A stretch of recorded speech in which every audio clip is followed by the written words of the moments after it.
नमस्ते। मेरा नाम है दीपक तेनगुरिया और स्वागत है आपका हमारी interview series let a millennial की टास्क में। जैसा कि आप जानते हैं कि मैं विभिन्न किताबों पर, सामाजिक, राजनीतिक और इतिहास की किताबों पर चर्चा प्रस्तुत करता हूं, उनके विभिन्न विषयों पर बातचीत करते हैं। बीते दिनों हमने प्रता भानु मेहता जी, सुहास पलशेकर जी, प्रोफेसर तमाम हस्तियों से बातचीत की और आज इसी कड़ी में मेरे साथ हैं मेरे favourite grass root historian Badrinarayan ji. इससे पहले हम प्रोफेसर बद्रीनारायण के इंटरव्यू कर चुके हैं। आज जिस किताब पर हम बातचीत कर रहे हैं वो है रिपब्लिक ऑफ हिंदुत्व। ये किताब पेंगुइन प्रकाशन से आई है। 6 चैप्टरों में सजी ये किताब बेहतरीन तरीके से इस बात की तस्दीक करती है ग्राउंड पर जाकर के कि कैसे राष्ट्रीय स्वयंसेवक संघ भारतीय लोकतंत्र को, भारतीय गणतंत्र को या समाज की उन जातियों को जिन्हें वंचित माना जाता था या वंचित जो है आर्थिक या सामाजिक हैसियत के आधार पर, उनके भीतर वो कैसे काम कर रही है। प्रोफेसर नारायण जिनीपर्स इंस्टीट्यूट ऑफ सोशल साइंस में डायरेक्टर हैं। आप इससे पहले फ्रैक्चर टेल्स काशीराम जी की जीवनी, जिस पर हमने इंटरव्यू भी किया था, उसमें आप लिख चुके हैं। बहुत बहुत शुक्रिया आपका, आपने मुझे समय दिया और मैं बहुत आभार इस चीज के लिए प्रकट करना चाहता हूँ सर कि मुझ जैसे अनगढ़ और कम उम्र के बच्चों के लिए आपके पास समय होता है, तो बहुत बहुत शुक्रिया इस चीज के लिए। दीपक, बहुत अच्छा लगा आपके प्रोग्राम में। पिछली बार भी बहुत अच्छा लगा था और बहुत आप खुल के सहज होकर बात करते हो, सहज बनाते हो अपने गेस्ट के। बहुत अच्छा लगता है और इस किताब पे आप चर्चा कर रहे हो, ये बहुत अच्छा है और हम लोग कोशिश करेंगे कि अच्छी बात। जी, थैंक यू सर। सबसे पहले मैं आपकी किताब के टाइटल पर सवाल समझना चाहता हूँ। आपकी किताब कहती है Republic of Hindutva, how the संघ इज रीशेपिंग इंडियन डेमोक्रेसी। मैं अपने दर्शकों के लिए, युवा दर्शकों के लिए मूलतः ये जानना चाहता हूँ कि रीशेपिंग से पहले कोई शेप तो रही होगी, तो उस शेप के बारे में आप एक प्रिटेक्स्ट सेट कर लें ताकि उसके संदर्भ को लेकर के हम आगे इस बुक को अनपैक कर सकें, स्कॉलरशिप को अनपैक कर सकें। तो वो शेप क्या थी पहले, अगर उसका एक कॉन्क्रीट स्ट्रक्चर आप उसके हमारे दर्शकों के सामने रख सकें तो। ये जो इंडियन डेमोक्रेसी है दीपक, वो लगातार उसके जो चैलेंज है कि कैसे ग्रास रूट तक जाए, डीपनिंग डेमोक्रेसी कैसे भीतर तह तक चलती जाए। और उसको डिपेंड करने में बहुत सारे फोर्सेस अपनी अपनी तरह से कंट्रीब्यूट करते हैं। तरह तरह की धाराएं, तरह तरह की विचारधाराएं, तरह तरह के आंदोलन, सब कुछ न कुछ कंट्रीब्यूट करते हैं, कुछ न कुछ जोड़ते हैं, कुछ न कुछ उसको आगे बढ़ाते हैं। क्योंकि समाज के अंतिम आदमी तक, जिसकी गांधी जी बात करती, वहां तक पहुंचना डेमोक्रेसी की जरूरत भी है और चुनौती। तो संघ जो है दो तरह से इस डेमोक्रेसी को रिसीव कर रहा है। एक तो अपने उन कार्यक्रमों के तहत जिन कार्यक्रमों से वो मार्जिनल कम्युनिटीज तक पहुंच रहा है, जैसे अपने सेवा प्रोजेक्ट्स हैं उनके, बहुत सारे स्वच्छता, स्कूल, हॉस्पिटल, जो अभियान है, उन माध्यम से वो उन कम्युनिटी को अवेयर बना रहा है। एक खास तरह से अवेयर सही शब्द नहीं है, उनको वो कैपेसिटी प्रदान कर रहा है जिसके आने के बाद आदमी पॉलिटिकली अवेयर होता है। पॉलिटिकली अवेयर होने के लिए आपको एक कंडीशन की जरूरत होती है, सोशियो इकोनॉमिक कंडीशन, एक ऐसी लाइफ जहां आप थोड़ा दूसरी चीजों के बारे में सोच सकते हैं। बहुत सारी छोटी छोटी दलित जातियां हैं जो बहुत ही जीवन और भयानक जीवन, दुखद जीवन है जिनका, जिनके पास कुछ भी नहीं है, जिनके पास अपना कोई आवाज नहीं है, कोई लीडर नहीं है, जिनके पास अपनी पॉलिटिक्स नहीं है, जिनके पास घर नहीं है, बहुत सारे सेमिनोमेट्स हैं, बहुत सारे आ, खाने के लाले पड़े, रोज कमाओ रोज खाओ, रोज कुआं खोदो, रोज पानी पियो वाले। उनकी भी तो शिक्षा के लिए कोई उस तरह से जागरण नहीं है, कोई उस तरह से जागरूकता नहीं है। तो संघ ने उन कम्युनिटी को अपने साथ जोड़ने के लिए, भले ही लक्ष्य अपने साथ जोड़ना हो, लेकिन उस माध्यम से डेमोक्रेसी का ट्रिकल डाउन इफेक्ट, धीरे धीरे कहते हैं ना, बूंद बूंद करके डेमोक्रेसी को पहुंचाने के अभियान को संघ ने भी अपनी तरह से गति दी है, जैसे औरों ने। दूसरा जो इसका पक्ष है वो ये है कि जो जहां पर विवाद हो सकता है या डिबेट हो सकता है, वो ये है कि हिंदुत्व कॉन्सियसनेस का प्रसार। डेमोक्रेटिक डिबेट में अभी तक हिंदुत्व कॉन्सियसनेस एक खास तरह से मार्जिन पर हुआ था, सेकुलर डिस्कोर्स डोमिनेंट हुआ था। संघ ने अपनी लगातार पिछले 70 सालों के कामों से जो हिंदुत्व की जो डिस्कोर्स है उसको सेंटर में ला दिया, और जो जो सेकुलरिज्म का डिबेट है उसको उसने हाशिए पर ला दिया। कौन सही है कौन गलत है ये कहने का मेरा यहाँ न कोई आशय है न कोई अर्थ है। बस मैं इतना कहना चाहता हूँ एज एज साइंटिस्ट, प्रोसेसेस कैसे हो रही हैं, कैसे मैं कह रहा हूँ कि उस प्रोसेस में एक रिशेप डेमोक्रेसी बन सकती है, बन रही है आगे।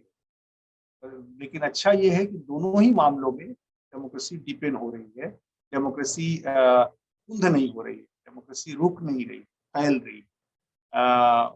यहाँ पर कोई इसका इतराज हो सकता है, लेकिन मैंने जिस तरह से देखा है सामाजिक सच्चाइयों को, काम करने के ढंग को, इस तरह से वो मान लीजिए किसी गाँव बस्ती में एक छोटा स्कूल ही खुल जाता है, भले ही वो सरस्वती शिशु मंदिर खोले, भले ही एकल विद्यालय खोले, तो अब आपको एतराज हुआ कि अरे भाई उसमें तो हिंदुत्व की चेतना है। वो तो सेकेंडरी क्वेश्चन है। पहला क्वेश्चन है कि उनको पढ़ने लिखने की एक स्पेस तो मिला। जब वो पढ़ने लिखने का स्पेस आया तो वो जागरूक होंगे, पढ़ेंगे लिखेंगे तो वो कैपेसिटी एक्वायर करेंगे डेमोक्रेसी में अपने को सर्ट करने का, और वो मानुष बनेंगे। बिना पढ़े लिखे तो एक खास तरह की जीवन जी रहे हैं अपने मानुष, यानी मानुष मतलब एक तरह का अलर्ट मानुष, जागरूक मानुष में तब्दील होंगे। जब नागरिक तब्दील बनेंगे। हाँ, तो उस प्रोसेस में पहली व्याख्या ये है कि उसके माध्यम से शिक्षा पहुंचे। दूसरी व्याख्या हो सकती है कि उसमें से वो हिंदुत्व की तरफ उनका चेतना बढ़ रही है। तो मेरा कहना है कि हिंदुत्व की तरफ जो चेतना बढ़ रही है उस चेतना से भी कोई बहुत डेमोक्रेसी को पीछे आने जैसी स्थिति नहीं है। डेमोक्रेसी उस माध्यम से, क्योंकि जो हिंदुत्व का भी जो अर्थ है पिछले दिनों लगातार उसमें भी तब्दीलियां आई। उस पर मैं सवाल रखूंगा आपसे। हाँ हाँ जी। मैं इसमें आपसे चीज समझना जी, आप कुछ और कहना चाह रहे थे इस सवाल में? नहीं नहीं नहीं, बिल्कुल जी, ओके। बहुत बहुत शुक्रिया। मैं आपसे अब इसमें ये समझना चाहता हूँ सर, आरएसएस 1925 में बनता है, विजयदशमी के दिन। आरएसएस की जो ग्रोथ हुई है, क्या वो राजनीतिक सत्ता के आश्रय हुई है? या राजनीतिक सत्ता उसके लिए सिर्फ एक कैटलिस्ट है कि वो आ जाएगी तो उसको थोड़ा और पावर मिल जाएगी, स्ट्रेंथनिंग मिल जाएगी और आरएसएस अपना काम करता रहेगा? या राजनीतिक सत्ता से ही आरएसएस का वजूद एस्टेब्लिश हो जाता है? आरएसएस मतलब जो उनके गर्भगृह है, बाकी तो बहुत सारे एलिगेंस हैं, आपने अपनी किताब में केशव शर्मा का भी जिक्र किया है, बहुत सारे जिक्र किया है। तो उनके लिए, और एक मैं दो कमेंट आपकी बुक से ही ले रहा हूं। आप बताते हैं कि आरएसएस जो हमें विजिबल होती है वो एक आइसबर्ग की टिप है, और उसके बाद आप कहते हैं कि RSS is an organisation is both a myth and a reality. तो इस मिथ एंड रियलिटी को आप जरा आउटबर्स्ट करें कि आरएसएस का इतना मजबूत होना, जबकि उन्हें फ्रिंज माना जाता था कि ये तो सिर्फ एक हिंदुत्व की बात करते हैं, धर्म की बात करते हैं। और मैं आखिरी बात से सवाल खत्म कर रहा हूं।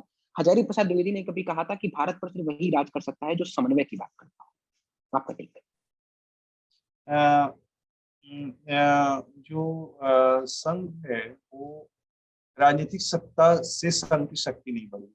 संघ की शक्ति सामाजिक सत्ता में अपनी जगह बनाने से बनी।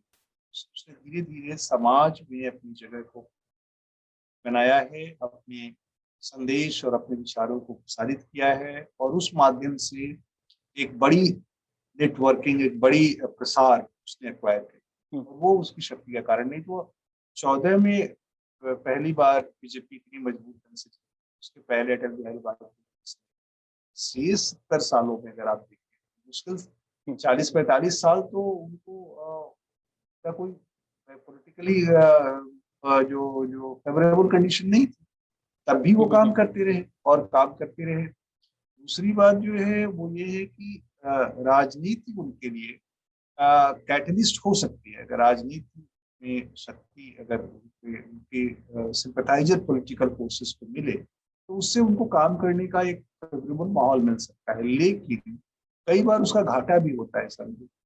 जब पावर में बीजेपी होती है तो जो एम्बिशंस हैं कई बार कार्डर्स, वो पावर की तरफ, पावर के एंजॉय करने की तरफ, पावर कंज्यूम करने की तरफ। तो संघ के लिए बड़ी चैलेंज होती है कि कैसे उस समय को हैंडल करे। उसका पॉजिटिव तो ले ले लेकिन निगेटिव ना आए उसका। तो कई संघ के कार्यकर्ता हमें कहते हुए सुनाई पड़ते हैं कि भाई पावर में जब भी हम आते हैं तो हमारा लॉस ही होता है, हमें फायदा नहीं होता।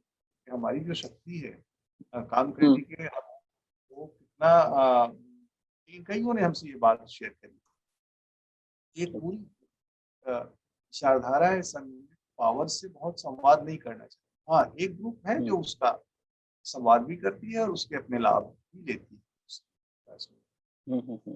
तो बाकी एक प्रचारक से तो बाकी हाँ प्रचारक से पार्टी में तो बहुत लोग गए ही हैं, गडकरी गए हैं, हाँ मोदी जी गए हैं, बिल्कुल तो बहुत बिल्कुल। लोग गए हैं। प्रचारकों आप को पार्टी कई बार संघ की डोनेट करती है, लेकिन लेकिन अगर आप देखें तो संघ ने एक समय में इंदिरा गांधी की तारीफ करी, बांग्लादेश के वॉर के समय। संघ ने एक समय में राजीव गांधी की भी शायद तारीफ 84 84 का संघ इलेक्शन। इस संघ इस तरह से बीजेपी उसकी पॉलिटिकल मैनिफेस्टेशन है, लेकिन उसका जो राजनीति है वो बहुत विस्तारित है, बहुत संकुचित नहीं है, बहुत बड़ी राजनीति है उसमें। जो हिंदुत्व हिंदुत्व का अर्थ है वो बहुत विस्तारित है। तो दूसरा आपने सवाल किया, वो जो सवाल है वो है कि मिथ एंड रियलिटी, पृथ्वी है और रियलिटी। मैं इसलिए कह रहा हूँ कि संघ के बारे में कुछ भी कहना फाइनल वर्ड के रूप में बहुत मुश्किल है। संघ लगातार अपनी चेंज करता है, कॉन्स्टेंट चेंज, और जब चेंज करता है तो कई बार अपनी पुरानी इमेजेस को भी रप्चर कर देता है, फिर आगे बढ़ जाता है। तो ये जो उसकी डायनेमिक्स है, उसके कारण संघ के बारे में कोई भी कंक्लूसिव स्टेटमेंट देना मुश्किल है। जबकि हमारे बहुत सारे साथी क्या करते हैं कि 30 साल पहले संघ के बारे में कंक्लूसिव स्टेटमेंट दे दिया है, उसी 30 साल वही वही आज तक उसको उसी आधार पर बंच ऑफ थॉट से आगे नहीं बढ़ पाए हैं।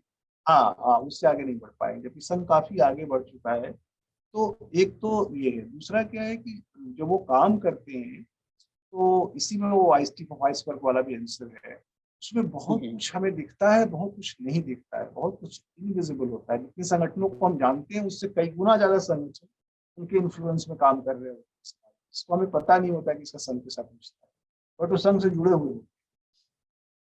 तो रियलिटी ऐसी होती है कई बार कि जो मिथिकल हो जाती है, मिथो रियलिटी कहते हैं ना। कोई संस्था इतनी तरह से और इतनी उसमें डिपेंड करती जा रही है, वो हम समझ नहीं पा रहे हैं पूरी तरह से। जब हम समझ नहीं पा रहे हैं तो हम उसमें मिथ के एलिमेंट्स हमें दिखाई पड़ रहा है। That's why I am saying कि मैं बार बार कह रहा हूँ कि संघ को पूरी तरह समझना इज नॉट वेरी इजी, क्योंकि उसके लिए बहुत कॉन्स्टेंट फील्ड वर्क और लंबे समय तक और पूरे देश में काम करने वाले लोगों का एक रिसर्चर का ग्रुप होगा, तब शायद पूरी इमेजेस को आप कैप्चर कर पाएंगे। लेकिन वो भी हर 4-5 साल में आपको संघ एक नई तरह से दिखाई पड़ेगा।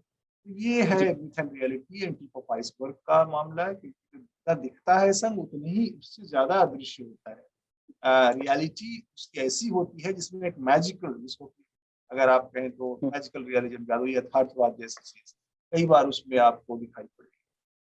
प्रोफेसर, मैं तीसरे सवाल पर आऊंगा, उससे पहले मुझे आपसे इसमें एक फॉलोअप करना है। जब आप इस किताब की रिसर्च कर रहे थे, क्या आरएसएस महाराष्ट्र में जो आरएसएस है वो उत्तर प्रदेश के आरएसएस या मध्य प्रदेश के आरएसएस या राजस्थान के या दिल्ली के या गुजरात के, क्योंकि गुजरात में तो नरेंद्र मोदी ने बिल्कुल ही साइडलाइन कर दिया था, आपकी किताब में भी है, तो वो आरएसएस डिफरेंट है, कांस्टेंट चेंज कर रहा है इसलिए डिफरेंट है, या आरएसएस एज अ होल बदलता है, मतलब पार्ट बदलता है या होल बदलता है?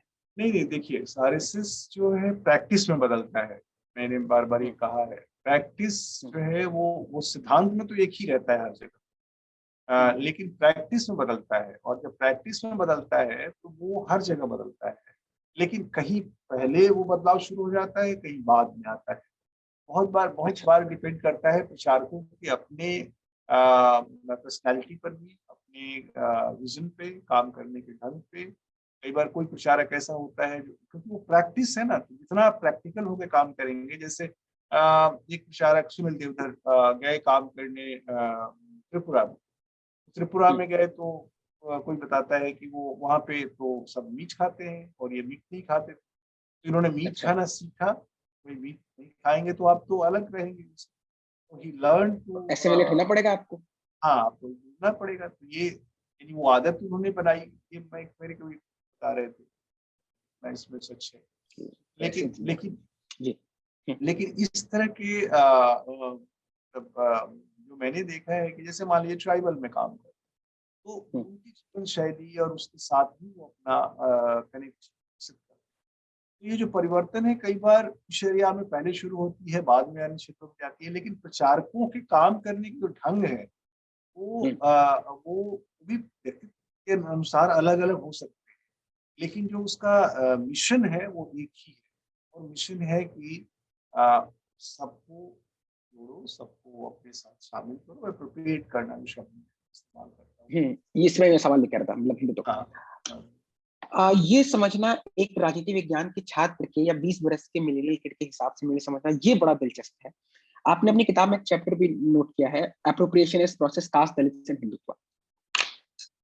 सर, आरएसएस कैसे अकोमोडेट कर पाती है बहुत सारे डिफरेंट एलिमेंट्स को, जिनकी विचार या जिनकी क्रियाकलाप बहुत कॉन्ट्रडिक्टरी हैं एक दूसरे से? क्योंकि अगर आप पॉलिटिकल पार्टी हैं तो आप कह देंगे कि भाई ये मिनिस्ट्री पकड़ा देंगे, ये टेंडर दे देंगे, यहाँ एमएलसी पहुंचा देंगे, यहाँ राज्यसभा भेज देंगे, कर देंगे। लेकिन सोशल लाइफ जब आप ऑर्गेनाइजेशन है तो, और मतलब इस तरह के प्रॉमिस आप कितने वो कर सकते हैं अगर ऐसे करने के भी आए तो। जो डिफरेंट, जैसे रिजर्वेशन का सवाल है, तो अभी 2019 के इलेक्शन अगर हटा दिया तो उससे पहले एक में अपर कास्ट बिल्कुल उसके मतलब उसमें रिजेंटमेंट था, और दलित तो उसके लिए सबसे बड़ी पावर उसको एग्जर्ट करते हैं। तो ये कैसे सबका साथ सबका विवाद, या कैसे मतलब वो सबको कॉप अप कर पाते हैं, अकोमोडेट कर पाते हैं? देखिए, ये बहुत चैलेंजिंग होता है जब आप सोशल लेवल पे काम करते हैं कि सभी अपोजिट्स को सिंथेसाइज करना, लेकिन वही संस्था या वही विचार फलता फूलता है, या जो वो ट्रेडिशन में बदलता है, जो सभी को अपने में शामिल करने की शक्ति और एपेटाइट, जिसको एपेटाइट पाचन शक्ति विकसित कर लेता है, जो सबको अपने साथ अपने में समाहित कर सकता है। और संघ इस मामले में इसलिए मैं कहता हूँ कि वो कॉन्स्टेंटली अपने को रीडिफाइन करता है। जैसे हिंदुत्व, ठीक है भाई, बुद्धिज्म भी आ जाओ, जैनिज्म भी आ जाओ, कबीर पंथ भी आ जाओ, सब हिंदुत्व का हिस्सा है। मुस्लिम, भाई आप भी तो 5 पीढ़ी पहले हिंदू ही थे, आप कन्वर्ट हो गए हैं, आप पूजा करो, अपना जैसे करना है, मस्जिद जाओ, आप अखंड भारत के हिस्से हो, भारत है, हिंदू हैं, तो वो बहुत ही फ्लेक्सिबल है, बहुत फ्लेक्सिबल ढंग से वो व्याख्या करते हैं अपनी आइडेंटिटी का, अपने उसका। और ये और भी उनको फ्लेक्सिबल होना पड़ेगा, क्योंकि जो अगला समय है, जो लिबरलाइजेशन के प्रोसेस से निकला है, वो समय का डिमांड है कि आपको बहुत फ्लेक्सिबल होना होगा। जैसे ट्रांसजेंडर का इशू, ट्रांसजेंडर के इशू को लेकर बहुत सारे लोग कहते हैं भाई सन तो बहुत पुराना ब्राह्मणिकल ऑर्गेनाइजेशन, उसको सब कैसे करेगा, या बहुत सारे जो सोशल कॉम्प्लेक्सिटीज जो पैदा हुई है 90s के बाद, उसको तो सन के बारे में इमेज है वो भगवा पट्टा और तिलक और धग्गी बांधे हुए लोग घूमते रहते हैं, जबकि संघ बहुत मॉडर्नाइज हुआ है। आप देखिए इस तरह से इशारक टैबलेट लेके घूमते रहते हैं, लगातार सोशल साइट पे एक्टिव हैं, इस तरह से वो तमाम आधुनिकता को भी कंज्यूम कर रहे हैं, और ट्रेडिशन का जो विजन है ही है, दोनों का इस्तेमाल करके अपने मैसेज को आगे बढ़ाने का काम कर रहे हैं। तो जब तक ये नहीं समझेंगे कि इतना संघ ने अपने को मॉडर्नाइज किया है, तब तक संघ के साथ आप विवाद कैसे करेंगे या संवाद कैसे करेंगे? तो हम दिक्कत ये है कि हमारी जो राजनीति है, या हमारा जो बहुत सारे हमारे दोस्त हैं, वो अभी भी उन जगहों पे ही फंसे हुए हैं जो 30 साल पहले, 40 साल पहले की में जो संघ था, वो वहां पे फंसे हुए हैं, और वहीं से वो संघ को देख रहे हैं। मेरा ये कहना है। ओके, आखिरी एक मतलब कुछ सवालों की तरफ मैं आपसे जाना चाहता हूँ। आपने अपनी किताब में एक बहुत इंपॉर्टेंट रिमार्क किया है, उस पर मैं चाहता हूँ, क्योंकि वो नेम लीडर्स नेम में आ गया, मैं चाहता हूँ आप उसकी थोड़ी और था मैं आपसे लूं।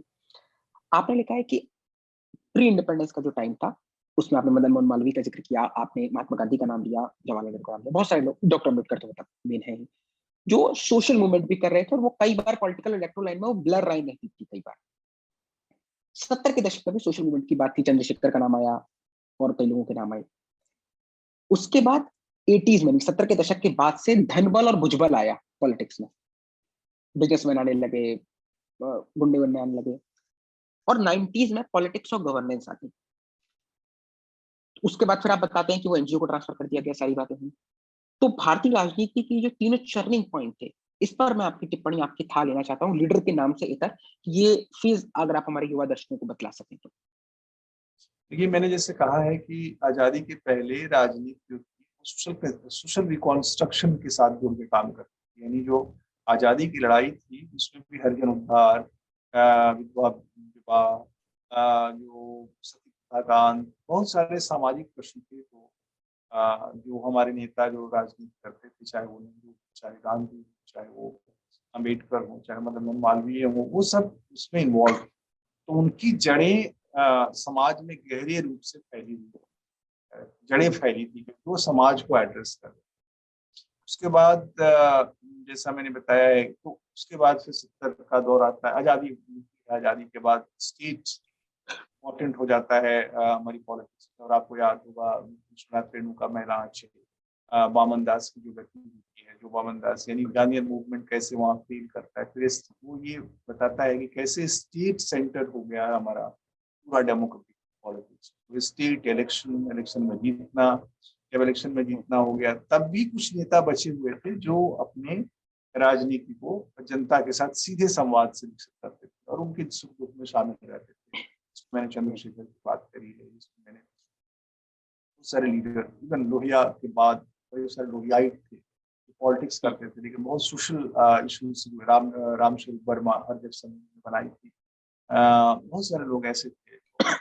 राजनारायण खुद सोशलिस्ट मूवमेंट में, बहुत सारे कम्युनिस्ट मूवमेंट भी खुद उस समय यानी 60-70 के आसपास बहुत सारे सोशल इशूज को लेकर लड़ाई का ही सवाल उनके लिए। इकोनॉमिक का जो कॉन्सेंट्रेशन था, इकोनॉमिक उस पर ज्यादा था, तो वो सोशल को उस तरह से ग्रैप्स नहीं कर पाते थे, लेकिन इकोनॉमिक तो लैंड का सवाल और ये सारे सवाल था। पॉलिटिक्स जो डेमोक्रेसी की थी वो सिर्फ इलेक्टोरल पॉलिटिक्स नहीं थी, उसका सोशियो इकोनॉमिक रूप था। लेकिन जब लिबरल इकोनॉमी आई और फिर जिस तरह से उसके बीच में माफियाज वगैरह आते हैं और वो पावरफुल बिजनेसमैन ये सब आ जाते हैं, वो तो पहले से 50 से शुरू हो जाते हैं, लेकिन उसके बाद 60-70 के दशक में वो बहुत डोमिनेंट हो जाते हैं इस तरह से। फिर उसके बाद ये आइडेंटिटी का मूवमेंट आता है 80 के आसपास। हमारे बहुजन समाज पार्टी, दलित मूवमेंट, 84 में बीएसपी बनती है। हाँ हाँ, बनती है, ये सारी चीजें आती हैं और ये आकर के राजनीति को एक नया, यहाँ भी एक सोशल क्वेश्चंस और पॉलिटिकल क्वेश्चंस क्लियर होते हैं। जैसे खुद कांशीराम शराबबंदी के खिलाफ आंदोलन शुरू किए थे, पहले बीएसपी ने शराबबंदी का इशू उठाया था। ऐसे ही बहुत सारे जो सोशल इशूज थे जिसमें लोग इन्वॉल्व रहते थे। लेकिन उसके बाद क्या हुआ, पॉलिटिक्स ऑफ गवर्नेंस, इसमें स्पेशलाइज मैंने कहा है इंजीनियर्स, ये वो बैंकर्स, ये सारे आकर के मिनिस्टर्स को एसपी बनने लगे, कई बार वो मिनिस्टर बनने लगे। आपने देखा अभी भी वो फॉर्मेट के चल रहा है, कई मंत्रियों में कंसर्न दिखाई पड़ेगा उसी तरह के लोग हैं। लेकिन अब आप जो इसके बाद सोशल पॉलिटिक्स, यानी फिर से सोशल पॉलिटिक्स को रिवाइव किए बिना डेमोक्रेसी की पॉलिटिक्स का रूट नहीं फैलेगा, डेमोक्रेसी की पॉलिटिक्स। और मैंने ये देखा कि संघ ने अपनी शैली में इस चीज को शुरू से ही अपने विब्ड रखा है, छोड़ा नहीं है कि उसके प्रसार के कैंपेन में, यानी हिंदुत्व के प्रसार के कैंपेन में social is very important. Social work, सेवा का कैंपेन, तो इसका बहुत इस्तेमाल करते हैं। वहीं से कुछ प्रचारक जो बीजेपी में भी काम करते हैं, उन्होंने उस ट्रेडिशन को रिवाइव करने की कोशिश करी है।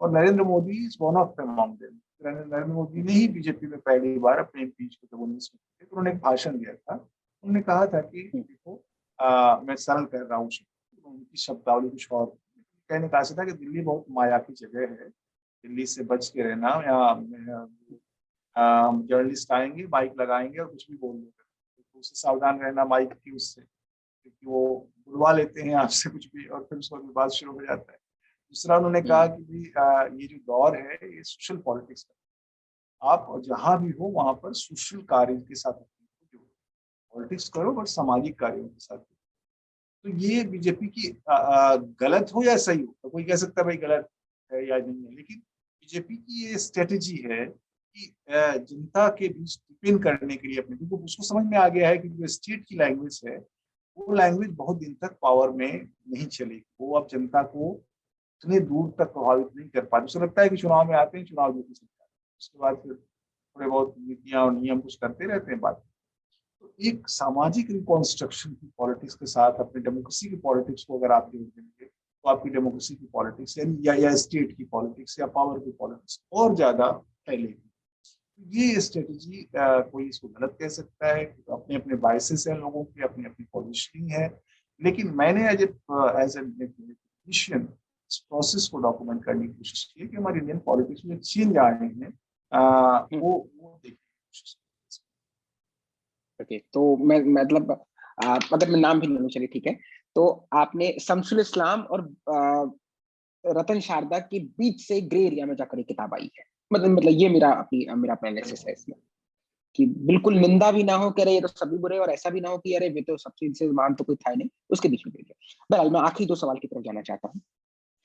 और आपका आखिरी चैप्टर जो एपिलॉग है वो मुझे बहुत आकर्षित करता है, क्योंकि उसमें कई संदर्भ छिपे हैं भविष्य की था लेने के।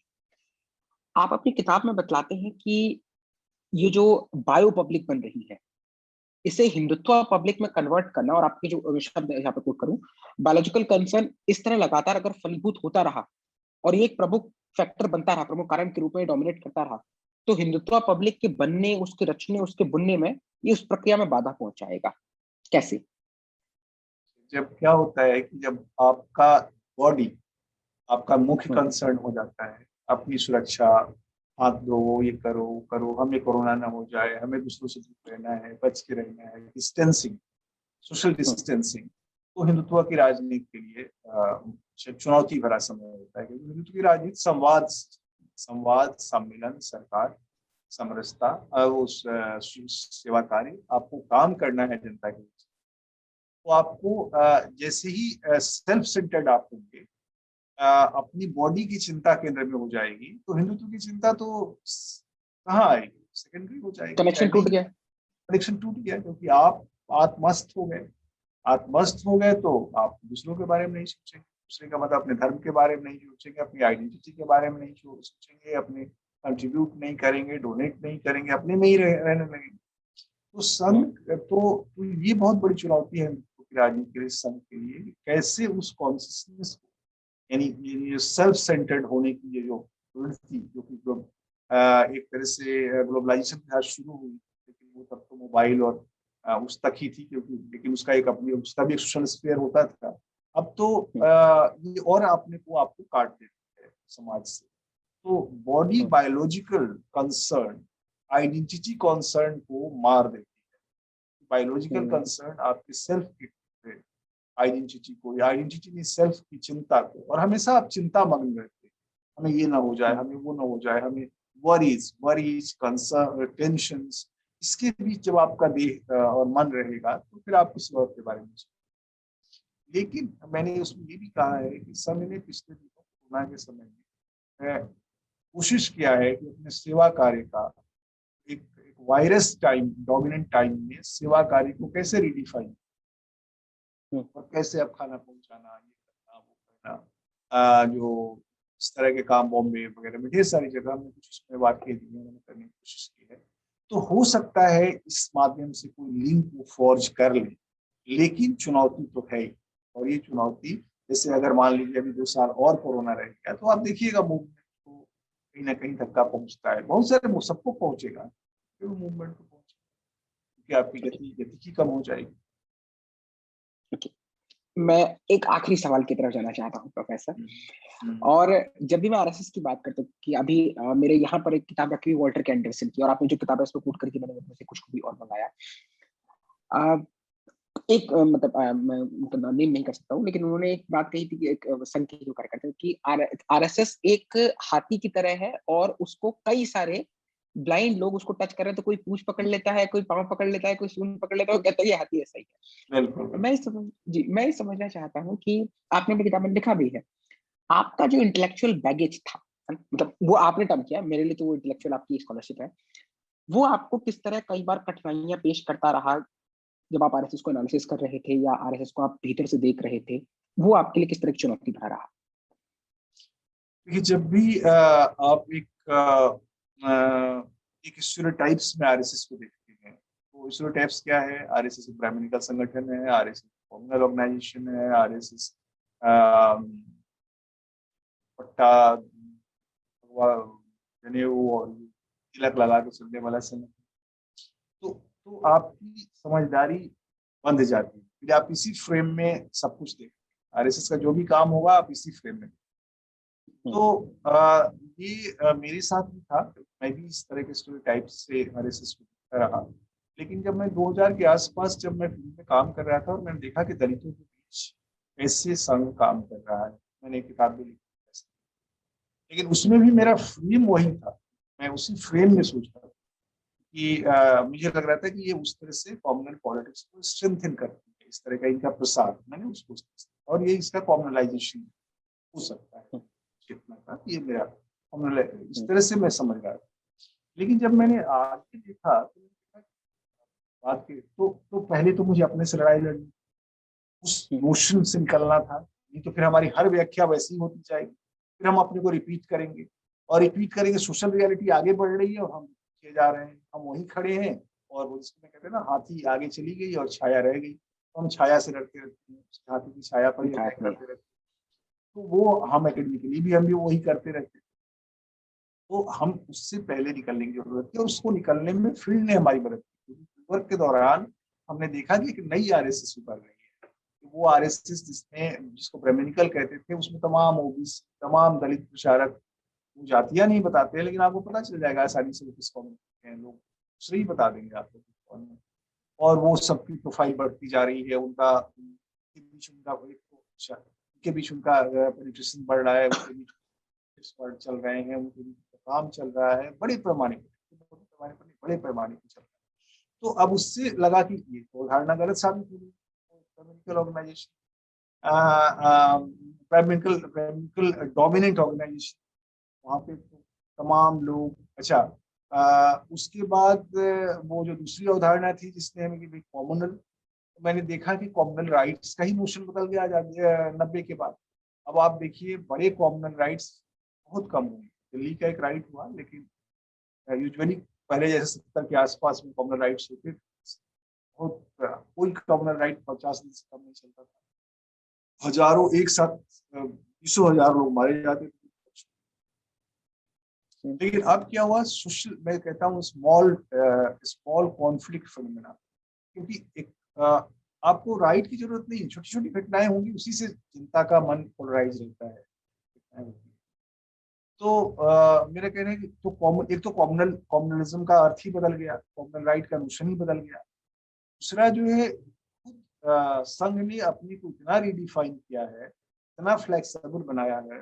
मेरा कई बार मैं कहता भी हूँ कि संघ के पास कोई फंडामेंटल नहीं, क्योंकि फंडामेंटल नहीं होगा तो आप फंडामेंटलिस्ट नहीं होंगे ना। फंडामेंटल वो तो अपने को रिडिफाइन करने के तैयार है कि ठीक है, बुद्धिज्म है तो बुद्धिज्म को भी जोड़ लो, ठीक है मुस्लिम है तो मुस्लिम को भी जोड़ लो। उसको जोड़ने के लिए जितनी भी चेंजेस की जरूरत हो अपने विचारों में, अपने व्याख्या में, वो करो। वो पहुंचने में देर लगेगा, ठीक है। अभी ऊपर मोहन भागवत शायद ये सोचते हो, लेकिन उन्होंने, मोहन भागवत ने कहा ना कि बंच ऑफ थॉट के कई जो विचार हैं वो आज समय बदलने के साथ उसकी जरूरत नहीं है। विचार ये विज्ञान और में कहा है, था उन्होंने। हाँ, समय बदलता है तो विचार भी बदल जाते हैं। तो हो सकता है ये चर्निंग अभी ऊपर के लेवल पे चल रही है मुस्लिम वाले इशू, औरों का तो मुझे मैं बहुत श्योर हूँ। मुस्लिम एक वाला एक ऐसा इशू है जिसपे बहुत सारे फैक्ट अभी हमारे पास नहीं है, हमने बहुत सारा रिसर्च नहीं किया है, तो I don't have feel data to tell about it. लेकिन ये डिस्कोर्सेज में ये बात आती है,